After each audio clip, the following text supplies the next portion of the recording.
Distinguished leaders, esteemed delegates, ladies and gentlemen, magandang araw po sa inyong lahat. And let me try this. Yorobun amnyong hashim nika.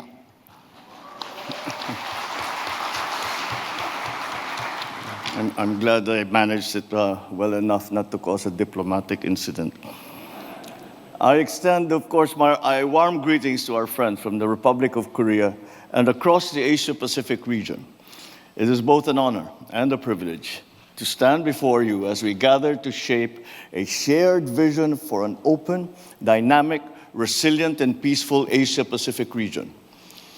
Today we meet at a pivotal juncture, one defined not only by immense challenges, but also by vast opportunities.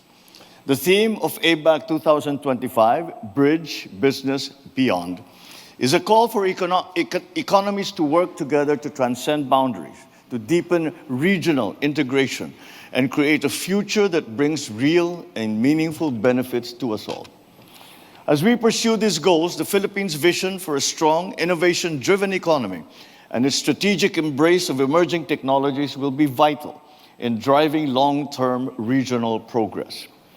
Throughout the Asia-Pacific, we are witnessing how digital transformation is reshaping economies, enhancing resilience, and expanding opportunities. The Philippines is investing in expanded digital infrastructure, prioritizing underserved and rural areas to ensure connectivity reaches all Filipinos. And at the same time, we are enhancing cyber resilience and data governance to build trust, security, and confidence in our digital systems. Building on these investments, we are ensuring that no Filipino is left behind in the digital economy. This foundational connectivity enables us to empower over 1 million Filipino entrepreneurs through the digitalization of MSMEs program, where targeted training in e-commerce, digital marketing, and productivity tools help unlock new market opportunities. Complementing this, our Department of Trade and Industry Bagong Pilipinas Marketplace connects MSMEs directly to consumers, opening further avenues for their growth. To sustain this momentum and to prepare our people for the digital future, we are simultaneously reinforcing our policy on education and workforce development. Through Administrative Order number 36, we established the Education and Workforce Development Group in August 2025 to better coordinate these vital efforts. We are supporting the development of a domestic plan to strengthen the critical alignment between education and workforce needs. Furthermore, we are advancing transnational higher education through various initiatives together with various countries.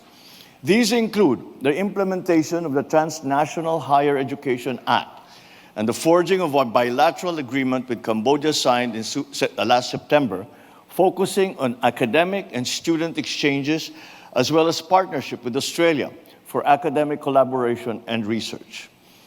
At the heart of this digital evolution lies artificial intelligence, a transformative technology guided by our national AI strategy roadmap and key legislations. AI not only enhances public services and streamlines trade, but also amplifies MSMEs' ability to innovate, to automate, and to process, and to make smarter data-driven decisions, driving inclusive economic competitiveness across the Philippines and our region. To support our ambitions, we have enacted critical reforms to improve the ease of doing business and encourage more investment. We updated the Build, Operate, Transfer law with what is now the new Public-Private Partnership Code that streamlines approvals and boosts private sector participation. Executive Order number 18 established green lanes for strategic investments by creating centralized coordination and expedited approval processes. Republic Act number 12252 meantime liberalizes the lease of private lands by foreign investors, extending lease terms up to 99 years. While Republic Act number 12289 accelerates and ensures fairness in government land acquisition for infrastructure projects. Furthermore, we have Republic Act number 12253 which sets a stable and transparent fiscal regime for large-scale metallic mining, providing foreign investors with legal certainty and a predictable tax environment. The Securities and Exchange Commission has a one SEC Super Easy registration online. This facility now will allow for swift registration of foreign companies intending to operate in the Philippines. Our actions are focused on delivering deep institutional and business-friendly reforms that will allow us to unlock private capital so as to sustain competitiveness. These reforms are designed to transform the investment landscape and improve operational efficiency. Domestically, we have enacted the landmark corporate recovery and tax incentives for enterprise to maximize opportunities for reinvigorating the economy, which is a bit of a mouthful, so we shorten that to the Create More Act. This law introduces a globally competitive and predictable tax regime, lowering our corporate income tax rate and offering significantly extended incentives of up to 40 years for highly desirable strategic investments. Complementing this is the Capital Markets Efficiency Promotion Act, CMEPA, that streamlines the tax system for financial transactions, reducing the Stock Transaction Act from 0.6% to 0.1%, so as to make equity investment more accessible and capital markets more efficient. Furthermore, in partnership with the private sector, we launched the Philippines Ease of Doing Business Reform Guidebook. This identifies and drives priority reforms across the entire business lifecycle, ensuring our processes align with global benchmarks like the World Bank's Be Ready report. Lastly, we are actively strengthening our interagency technical working group on sustainable finance, also known as our Green Force. Through this, we aim to accelerate the implementation of the Sustainable Finance Roadmap, develop green financing guidelines under our new PPP code, and establish a green project pipeline, thus channeling investment towards climate-resilient and environmentally sound development. Along with these reforms, the Philippines also actively advances its integration in regional trade agreements, such as through the implementation of the Regional Comprehensive Economic Partnership, or RCEP, and ongoing negotiations for a Philippines-EU Free Trade Agreement, a Philippines-Chile Comprehensive Economic Partners Agreement, or CEPA. We are likewise pursuing membership in Comprehensive and Progressive Agreement for Trans-Pacific Partnership, the CPTPP. These agreements are key to fostering cooperation, innovation, and rules-based integration, enabling predictable business environments, harmonized standards, and transparent supply chains. We are committed to maintaining high standards in our trade policies. Ladies and gentlemen, we view the business community as a full and essential partner in our national economic narrative. While the government is focused on creating an enabling environment through stable policy, sound regulations, and strategic infrastructure, it is the private sector that moves capital, that creates jobs, introduces technology, and delivers meaningful, lasting impact on the ground.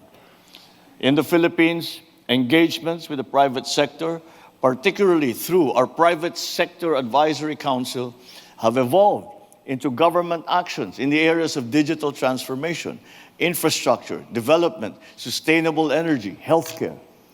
And as a model of good governance, public-private sector cooperation helps align the government's work in many sectors to deliver quick, concrete results. We certainly value your insights and we welcome your ideas. We are fully prepared to work with you in transforming these ideas into real, tangible results.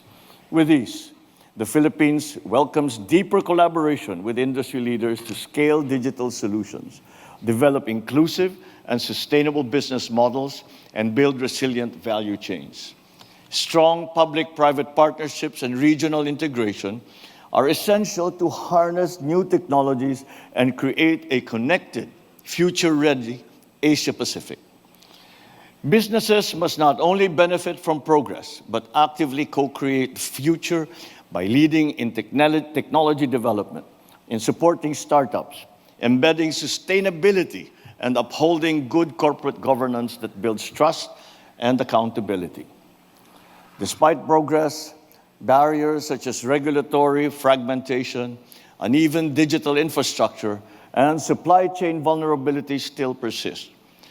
They hinder full economic integration and inclusive growth. So to overcome these challenges, the private sector must intensify its role in policy advocacy and cross-border standardization. While governments set policies, businesses bring the operational expertise and technology that will harmonize the different disparate systems. We call on industry leaders to share best practices, advance unified regional standards for data exchange, and co-develop interoperable digital tools that foster a transparent and inclusive digital ecosystem, creating a level playing field where enterprises of all sizes can compete and collaborate effectively across the region. I'm very pleased to have been able to attend the CEO Summit once again this year. I believe APEC is uniquely positioned to significantly strengthen engagement and collaboration with regional partners and different fora, such as ASEAN, around shared objectives. As our economies are deeply interconnected, our progress depends on how well we collaborate, how effectively we harmonize policies, and how seamlessly we integrate our markets. Governments and the private sector must unite to create a sustainable, inclusive, and digitally empowered future.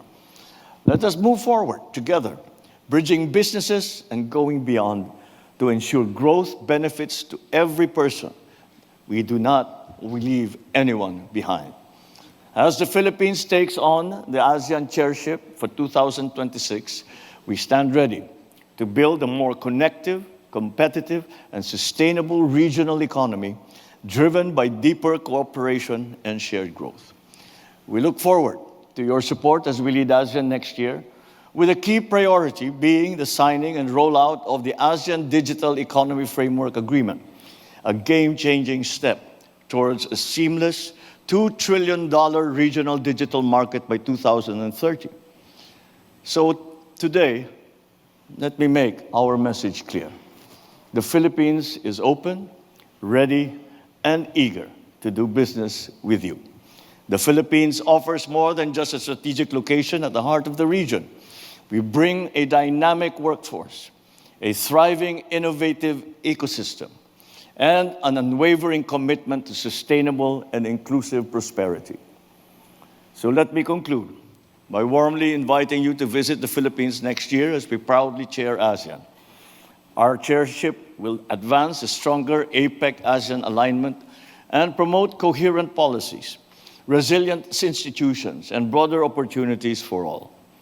We welcome our partners from across the region, and we invite the business community to join us in shaping a connected, resilient, opportunity-driven Asia-Pacific.